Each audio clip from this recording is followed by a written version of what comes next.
Coming from someone who doesn't like the sound of their own voice, this should be interesting. This is hard. I'm at like the effort stage of doing this video now because I can't keep doing it over and over again, because this is someone who is not social at all, and I'm actually doing a YouTube video. Yeah, this is gonna be an interesting journey. So okay, so I'm just like F it, so whatever comes out, it comes out, but I need to get the message out. So okay, so this video is titled Men Are Dogs and Women Are Cats, but I'm gonna add a little bit of clarity to that. So what I mean by that, so in my 44 years of living, I've noticed that masculine energy kind of has the characteristics that dogs display.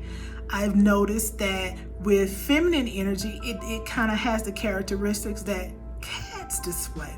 Now with masculine and feminine energy, right now I would say that I'm in my feminine. However, at work, I'm easily shifting into my masculine energy. So I'm really talking about your dominant energy, right?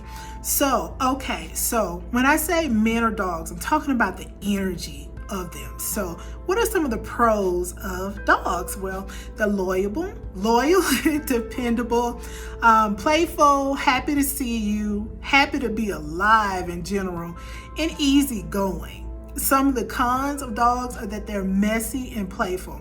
So let's relate this back to men.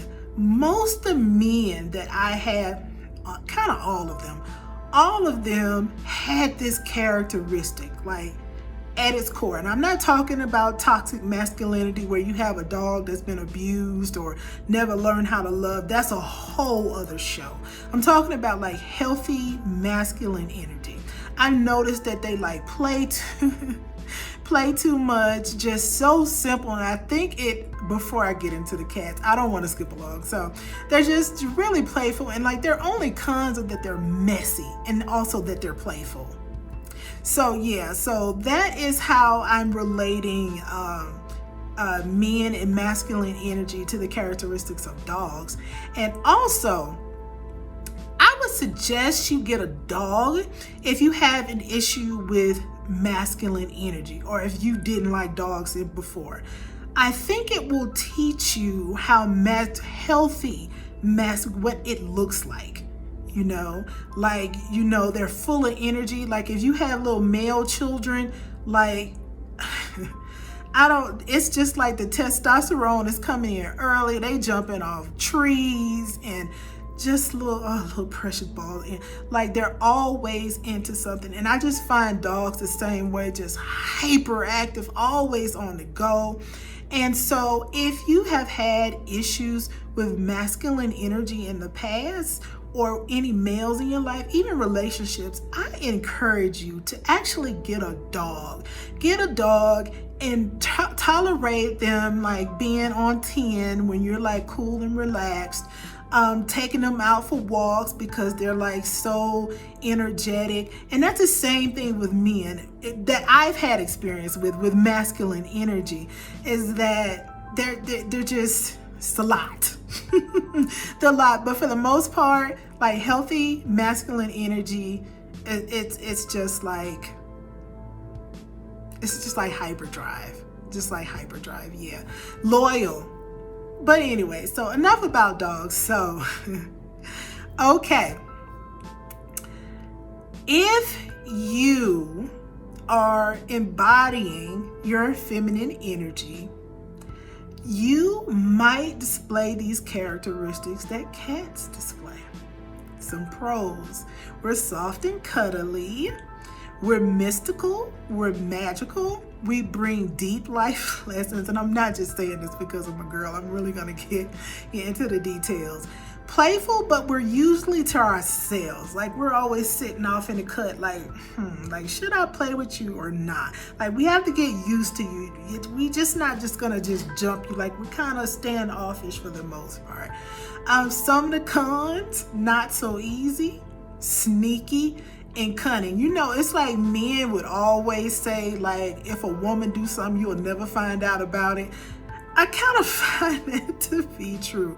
So if you're in your feminine energy, you're most likely going to display some energies the characteristics of cats. Yeah, I love cats, but a lot of people don't like cats. And I really think that that's because many people have issues with women or feminine energy. So if you are having relationship issues where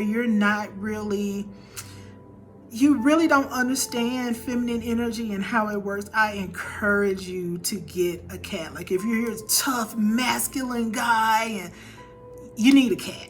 Like I understand a dog, but you can relate, it's the same energy, but try getting a cat and see like how loving and cuddly they are, and a little crazy, but it just makes them who they are. They're really lovable. And it's like, both cats and dogs have their pros and cons, but ultimately they're just amazing. And this is like healthy energies. And we know that there can be some very vicious dogs, and we know there can be some quite sinister cats, but I'm talking about healthy energies. And so I want to say this, how I came about this little life lesson is I had a cat. It was actually a male cat, but regardless of if it's a male or female animal, they're going to most likely all the time express some of the same energies of just dogs in general. Like with my cat, it's just feminine energy kind of all across the board, and he was a male. So I truly believe that I don't believe that we evolved from apes. Do not believe that. That is my truth. I believe that we were created, and I truly, truly feel that cats and dogs were given to us as a gift so we can help understand each other. That's my spiel. That's my take. So you all let me know, your thoughts about all of this. I know it's a little weird, but listen, I got a whole lot of weird stuff that I learned from just living in general. So let me know what you think of this video, and thank you for watching. Bye.